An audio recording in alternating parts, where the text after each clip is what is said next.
Tiga desainer muda Indonesia melangkah ke pentas internasional melalui tenun Lombok. Nah, kita lihat ya, seperti apa desainnya yang sudah diperlihatkan di sini, ada displaynya. Ini karya siapa nih? Aku. Aku. Oke, boleh ditunjukkan ya seperti apa kepada pemirsa? Ya, Bisa jadi, bercerita sedikit. Ini mungkin yang belum pada tahu tenun Lombok kayak apa. Ini salah satunya tenun Lombok. Ini masuknya tenun ikat jadinya gitu, jadi hand woven. Terus kalau bisa dilihat uniknya dari tenun Lombok sendiri yang bikin aku pas ngelihat pertama tuh langsung jatuh cinta karena motifnya tuh yang unik. Ini dia menggambarkan lumbung, jadi kayak rumah adatnya dari Lombok itu sendiri. Oke, dan warna-warnanya juga soft ya? Iya, ya. Jadi kita bagi-bagi kan ya, Dian kan dengan warna-warninya, Kak Barli mungkin lebih ke dark, terus kalau misalnya aku ambil pastelnya gitu, tapi tetap semuanya dari Nusa Tenggara Barat. Ini busana untuk apa nih? Kemana kira-kira orang ketika mengenakannya? Aku sih fokusnya pasti ke pesta ya. Gitu. Terus ini tenunnya dicetak atau dengan teknik weaving yang tradisional gitu? Hand woven. Hand woven ya? Wah, berarti manual. Ini bikin kayak gini, ini bisa sampai 3 bulan tergantung detailnya, tergantung warna gitu. Dan desain tenunnya sendiri berasal dari inspirasi Mbak Zaskia? Semuanya sih dari Asli dari sananya pengrajin ya? sana, karena kita nggak boleh ngerubah adat mereka kan. Ini setiap kain itu ada filosofinya sendiri, setiap motifnya itu. Ini yang dipakai filosofinya apa nih? Ya? Kita tes ya. Iya, kalau ini rumah adatnya lumbung. Jadi mereka lumbung. Jadi kalau misalnya kita ke sana itu kita bisa lihat semua bentuk rumah-rumah adatnya dari suku Sasak ini ya. Itu semuanya bentuknya kayak gini. Gitu. Terus yang ini? Kalau ini sebenarnya nggak kata orangnya, nggak ada arti apa-apa sih gitu. Cuman keindahan dari warna-warna dari di Lombok sendiri. Ini baru 2 ya, udah wah kayaknya fabulous banget. Ada berapa nih kira-kira yang dibawa ke sana desain? Kita sih prepare 15 ya. 15. Jadi nanti kita akan tampilnya di sana kemungkinan dari 12 sampai 15. Per desainer. Jadi total akan ada 45 baju yang walk the runway di New York ya. Lalu ini artinya setiap minggu atau setiap bulan ada kiriman kain dari Lombok yang begitu banyak ya? Kita kesana sendiri, jadi aku juga memang belajar langsung kan tema aku ini kali ini Mandalika, jadi tentang seorang putri cerita rakyat di sana gitu Mandalika, makanya bisa dilihat mungkin dari koleksi ini sendiri feminim, elegan, mewah gitu ya.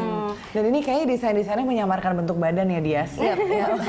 Karena hijab kan, jadi sekalian juga orang nggak boleh terlalu Syar'i juga ya. untuk lekuk.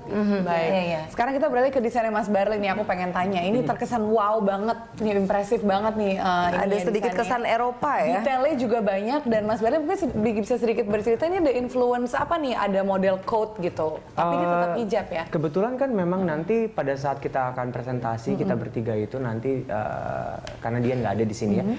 Untuk seasonnya untuk di Februari itu si Culture Fashion Week itu dari tanggal 12 sampai tanggal 20 itu memang seasonnya untuk Fall Winter 2016. Nah jadi aku melihat dan inspirasinya melihat daily use-nya untuk sebenarnya outer yang memang akan digunakan untuk daily use aja untuk orang-orang bisa digunakan untuk di Fall Winter sebenarnya, dan tentunya bisa untuk dipakai pesta, mungkin ke Saskia juga bisa dipakai outer juga untuk di musim dingin dan untuk pesta juga sebenarnya. Tapi ini semuanya sama, aku sama Saskia sama. Jadi kita daerah suku Sasak yang pakai tenun ikat atau hand woven, yang mana memang campurannya ada songketnya. Ini songketnya, ini tenun ikatnya. Jadi ada songket, ada tenun nih di Lombok. Iya gitu.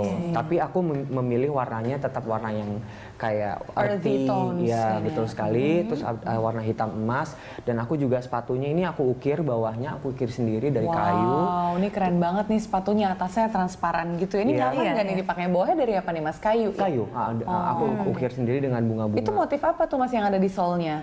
Sebenarnya motif bunga aja sih sebenarnya, karena daun ya settingnya. Nah aku pikir bunga kan anywhere, masuk kemana aja. Gitu. Dan Mas Barli ini warnanya intens sekali ya. Iya. Maksudnya lebih kaya gitu. Iya, aku memang suka warna-warna ini sih sebenarnya, dan karena Walaupun tetap dark. Iya itu, dan ini salah satu untuk hijab inspirasinya bahwa ini kan sebenarnya untuk di musim dingin nih sebenarnya kayak berguna banget, iya, karena mereka juga gitu. suka pakai penutup kuping kan. Nah, ini tinggal aku pitain aja sebenarnya, dan outernya ini kan sebenarnya ini kalau dibuka ini sebenarnya kan dia tangan pendek gitu, ini bisa dipakai untuk hari-hari. Jadi pun tidak memakai hijab tetap bisa menggunakan desain Mas betul. Barli. Mas Barli bisa cerita sedikit mungkin detailingnya kayaknya ini banget nih. Aku sih pakai permata atau Swarovski, terus udah gitu ini aku pakai lace ya kan, pakai aku payet lagi. Terus kalau misalnya sarung tangannya itu karena memang lagi musim dingin, aku pakai sarung tangan kulit, terus pakai detail-detail. Ya karena memang Lombok itu kan banyak dari mutiara-mutiara. Kita jadi bertiga harus ada sedikit itunya lah. Saskia juga sama. Di kepalanya juga biar ada hiasan kepala gitu. Nanti tinggal pakai ikat pinggang dari emas, itu ikat pinggang yang memang baju adat tradisional dari Lombok gitu. Dan memang kita semua harus bisa meningkatkan si pengrajin-pengrajin ini supaya terlihat bahwa ini kekuatan dari Lombok, Nusa Tenggara Barat atau Sumbawa. Jadi ini untuk gitu. winter.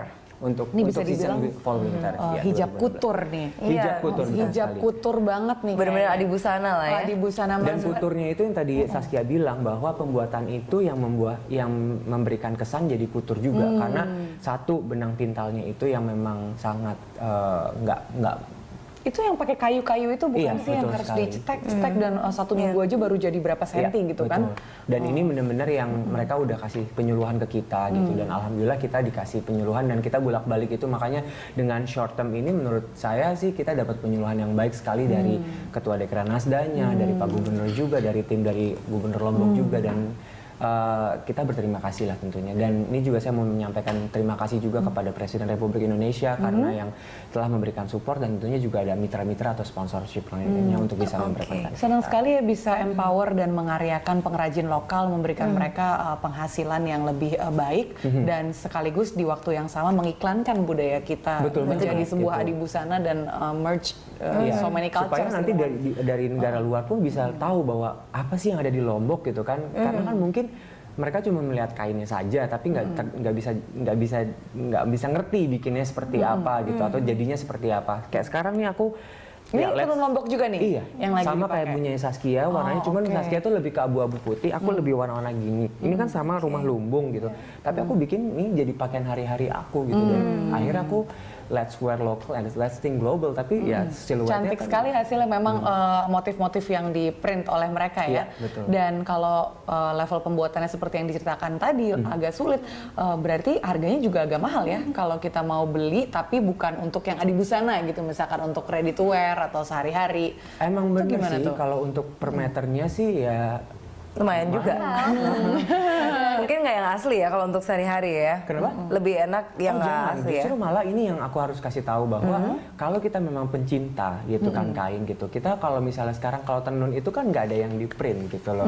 Tenun itu kan berarti manually dengan hand woven gitu. Jadi sayang sekali kalau misalnya sekarang kita beli sesuatu yang memang cetak atau print gitu. Ya nggak sih Dek gitu. Jadi Sama ya, aja kayak batik, harganya yang tulis dan yang cetak juga berbeda Betul. jauh. Iya, gitu. hanya saja kalau ini tidak ada cetaknya gitu. iya. Karena perlu dicatat juga kali ya sama orang Indonesia khususnya, kita bisa beli barang atau apapun yang handmade dari luar dengan harga mahal, tapi pas dari Indonesia sendiri malah kita kayak mikir kok mahal banget sih gitu. Itu mungkin perlu dipikirkan gitu, karena memang banyak banget kan kita kalau misal belanja di luar ini handmade gitu harganya sampai ratusan juta kita beli, tapi kalau misalnya dari negara kita sendiri gitu, padahal kalau bisa dilihat pengrajinnya itu udah kasihan gitu, ngeliat mereka tuh kasihan, tapi sekarang kan udah banyak kebijakan dari pemerintah ya. Kasihan loh, beneran. Sampai yang ada yang umuran 106 tahun aja mereka masih pintal benang. Ini jadi ini pertama dipintal dulu benangnya sampai akhirnya jadi warna-warni yang memang dicelup dengan bahan alami, dengan tumbuh-tumbuhan dan lain-lain. Tapi karena memang pintalan dan pengrajinnya juga memang ya terbatas juga gitu, akhirnya mereka harus mendatangkan pintalan benang ini dari India ya Dek ya gitu. Karena untuk kekuatan, karena ini ada tekniknya. Kalau misalnya sebelum kita jadi baju, kita harus celup dulu selama sejam untuk di air supaya nggak wrinkle.